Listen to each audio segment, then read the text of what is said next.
Buenas a todos otra vez.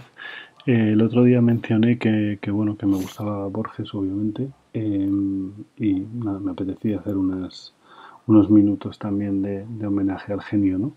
Bueno, o sea, para mí hay dos referentes fundamentales en filosofía es Escotado y en literatura es Borges. Eh, Siempre digo la misma frase, ¿no? Cuando leí una biografía de Barnatán, que si no me equivoco es el padre de Jimmy Barnatán, el actor y músico, que tiene una biografía sobre Borges y que decía cuando descubrí a Borges se acabó la literatura y empezó Borges, ¿no? Pues pasa un poco, me pasa un poco lo mismo, ¿no? O sea, yo descubrí a Borges y pues premios Nobel que había leído me empezaron a parecer gente mediocre comparado con el genio, que además no tiene premio Nobel, ¿no?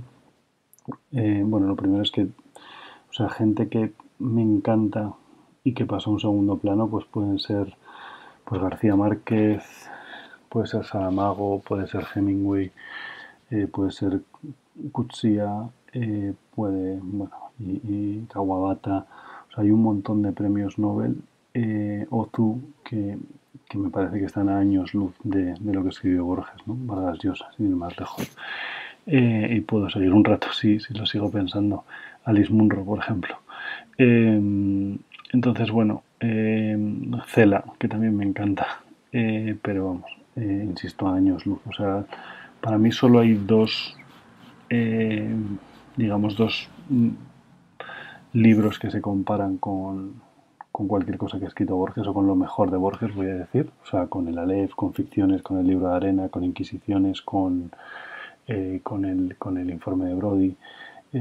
Solo hay dos cosas que son algunos capítulos de Cien años de soledad. O sea, creo que García Márquez alcanza eh, unas cotas de inspiración que pueden superar pues en algunas páginas a libros de Borges y luego lo mismo episodios y capítulos del Quijote también, ¿no?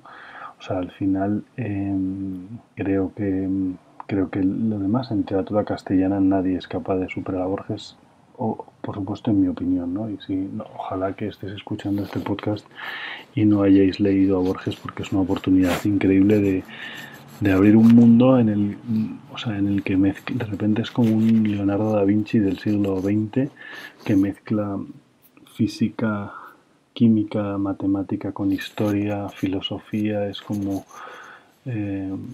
si Dios escribiera, ¿no? Y aparte, los libros, pues sobre todo ficciones, el Aleph y el libro de arena, son libros casi perfectos, ¿no? O sea, son libros en los que pues tienen cada uno, me lo invento, 10 cuentos tendrán y los puedes leer de manera circular, ¿no? O sea, el Aleph empieza por inmortal y luego trata la muerte, el intruso, el Aleph y empiezas otra vez y empiezas por el inmortal, ¿no? Son como su propio primer cuento, pues es absolutamente inmortal, ¿no? Y eso, y los temas que trata, pues es muy curioso porque Borges, o sea, era un genio que imaginaba cosas y que las ponía en papel y que nunca nadie lo había hecho antes, de la manera que él lo hacía. Con influencias, pues a él le gustaba mucho Stevenson, le gustaba mucho Kipling, le gustaba mucho Joyce, le gustaba mucho Lovecraft incluso, ¿no? Y bueno, pues, le gustaba mucho Quevedo, le gustaba mucho el Quijote también.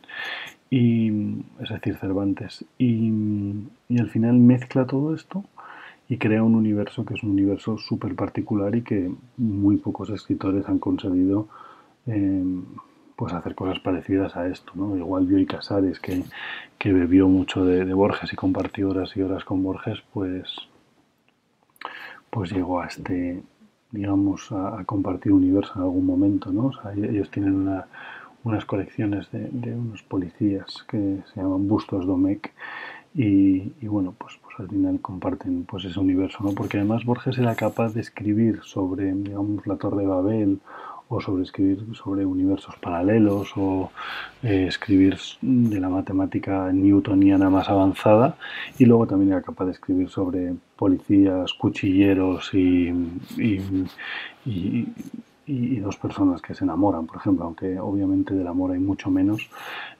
Sobre todo tiene Ulrica, que es precioso, pero el resto, bueno, pues al final él no trataba tanto el tema del amor, ¿no? Entonces, bueno, por ir un poco a la biografía de Borges, pues nace en 1899, creo que en la calle Serrano, en Argentina. Todo lo que voy a decir lo digo de memoria, igual hay cosas que me estoy colando. Él se va a Ginebra porque su padre se está quedando ciego. Su padre era psicólogo y profesor, y escritor también. Y bueno, él ya desde pequeño ya publica a los 9 10 años, ya publica en un periódico que la gente incluso cree que lo ha escrito su padre, ¿no? Traducciones de libros, traducciones de... incluso hace una adaptación del Quijote que se llama, si no me equivoco, La visera fatal. Entonces, bueno, él ya empieza a publicar a los 9 años. De hecho, Borges no tiene ni carrera ni nada, sino que fue un escritor, pues eso, desde los 9 años o desde los 6, que es la primera vez que hace una adaptación del Quijote, y de algún cuento de Joyce, si no me equivoco, hasta que se muere. Él además, ya en Ginebra y en Argentina también recibe educación en casa. O sea, él tiene una institutriz que le ayuda y tal. Tiene una hermana que se llama Nora. Entonces se van a Ginebra porque el padre que es que la hermana era dibujante y dibujó algunas de las portadas de sus libros. Entonces se va a Ginebra, curiosamente porque Ginebra en aquella época era más barato que Argentina, ¿no? O sea, mirad cómo los tiempos han cambiado y lo que hace el populismo, ¿no? El peronismo y alguna otra dictadura que han tenido, pues han llevado a un país que estaba entre los 5 más ricos del mundo a no estar casi ni entre los 100, ¿no? Eh, entonces, bueno, va a Ginebra, él vive en la calle, yo creo que vive en Malañú, en Ginebra, en el número 14, y bueno, ahí descubre pues un montón de escritores, aprende alemán, aprende francés y descubre un montón de escritores, pues descubre a Schopenhauer allí, descubre a Voltaire, y unos cuantos más.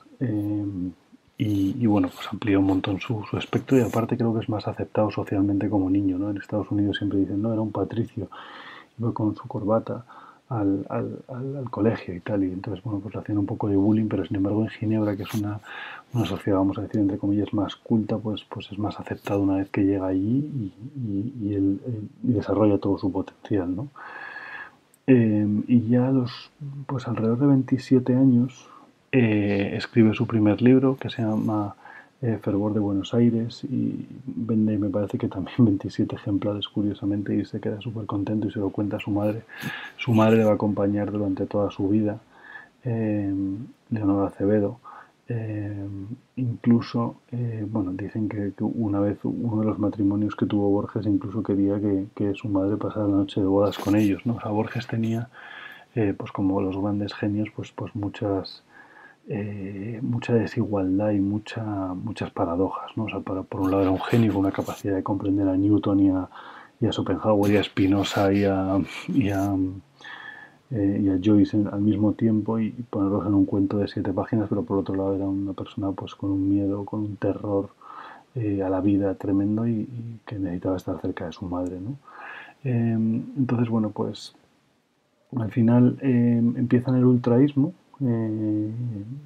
y se va separando poco a poco. Empieza en la poesía, pero al final le parece un poco simplona y se termina yendo al cuento. Empieza en Madrid, en Mallorca, en Sevilla, empieza a escribir, o sea, una época en la que vive en España.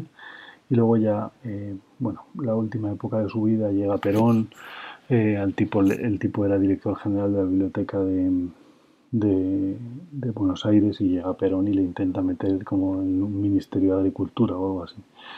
El tío obviamente lo rechaza y se tiene que hacer conferenciante, ¿no? Entonces la última época de su vida tenemos, gracias a Dios, muchas conferencias sobre Borges. Tenemos unas maravillosas sobre el budismo, sobre la sombra, sobre el futuro. O sea, tenemos unas conferencias increíbles porque Borges se empieza a hacer conferenciante, ¿no? Porque necesita dinero para vivir, ya no vive digamos, ya no tiene un sueldo estatal, ya no trabaja en la biblioteca, sino que, bueno, vive de la venta de sus libros y las conferencias, ¿no?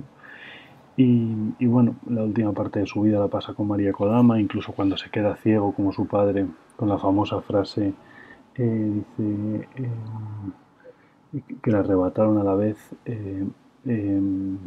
o sea, le hacen director general de la Biblioteca de Buenos Aires y a la vez se queda ciego. Entonces dice que le ha dado a la vez eh, los libros y la noche, ¿no? Eh, la gracia de Dios, ¿no? Entonces es el poema de los dones, ¿no? Eh, Como es, a ver, que me consigo acordar, no rebaje a lágrima o reproche la gracia de Dios que me dio a la vez los libros y la noche, ¿no? Más o menos. Entonces, bueno, pues después de que Perón le pseudo expulsa, él acepta una medalla, de hecho, de Pinochet, que dicen que es lo que evita que gane el Nobel. Eh, o sea, es decir, hay premios Nobel que han hablado maravillas de Stalin, pero no puedes aceptar una medalla de Pinochet, ¿no? Son las paradojas de los suecos y las sociedades, como dicen en francés, comme il faut, ¿no? Entonces, bueno, Borges no tiene Nobel, como él ya tira la toalla y los últimos años de su vida ciego empieza a viajar por el mundo y escribe un libro. Obviamente escribe con una amanuense o incluso con María Kodama, pues cosas que piensa sobre los viajes que ha hecho, ¿no? Es un libro precioso, porque es todo Borges imaginándose, ¿no? O sea, van a Egipto y se imaginan eh, las pirámides, él se las imagina con esa memoria prodigiosa que tenía, ¿no? Entonces, bueno, pues tiene este libro Atlas que yo creo que es uno de sus últimos escritos sobre el último. Eh, y nada, y muere en el 85 en Ginebra, en plan palais. Tiene ahí una lápida en la que hay unas inscripciones en inglés, bueno, en gaélico o algo parecido, o inglés, no recuerdo el lenguaje, pero vamos, eso, o inglés británico clásico o gaélico, y pone ahí que no temieran, ¿no? Es una secuencia de un jefe, eh, digamos, instando a los soldados a no temer, ¿no? O sea, les da una charla y lo último que les dice y que no temieran, ¿no? Que la traducción es preciosa, ¿no? El tiempo verbal de temieran y el verbo, ¿no? Y bueno, ese es un poco el resumen de la vida de Borges. Si queréis empezar con Borges, pues empezaría con el Aleph o con ficciones. Eh, y luego los poemas, pues a mí me gusta mucho el poema de los dones, es precioso, obviamente.